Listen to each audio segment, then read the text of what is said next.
Robert de Kock, Chair of the Commercial Commission here at Badminton Europe. You just finished your meeting. What was the key discussing point? Yes, thank you.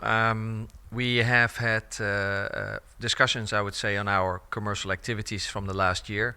I think we have our preparations also for our upcoming General Assembly, so that we prepare a little bit also the information we should provide further to our members. We talked a little bit through the whole year what has happened, where I would say our main topics are around our new collaboration with a new partner around our commercial activities that we are about to sign hopefully very soon. We are talking about how to make the sport more attractive, and with that obviously to see how we can commercialize it also accordingly. So I think these are some of the major topics that we're talking about. Today we also, I was sitting in the meeting as well, we also talked about digital marketing. What kind of challenges do you see that badminton has as a sport in digital marketing? Well, I guess that many of these sports have a challenge simply to have a lot of followers or a lot of people being connected digitally to the sport or to the association, in this case to Badminton Europe in general.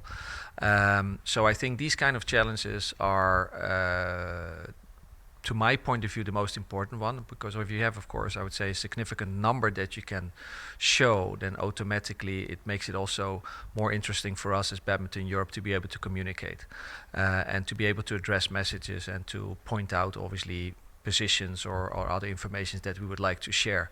I would say the most important ones is also sometimes the result of the athletes, because the athlete is, of course, in our center of our activities.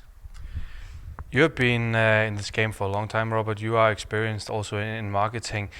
Previously, quite some years ago now, we didn't see a lot of digital marketing. Now we see basically only digital marketing. Has this been a good development for marketing in general, seeing that going more digitally?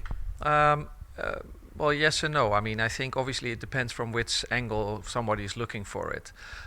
In the past, obviously, our marketing activities were related to either television, either to print media, where obviously companies had to find solutions and had to be associated to either events, if this is a sport event, a cultural event, or anything else, or use the print media to be able to reach a maximum number of persons.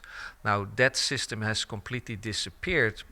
That means it still remains there, but we have seen obviously that the whole digital part is winning, I would say, interest by the users, and that's obviously with our mobility, our mobile phones, our iPads, our computers basically, and with that basically we have seen that part developing.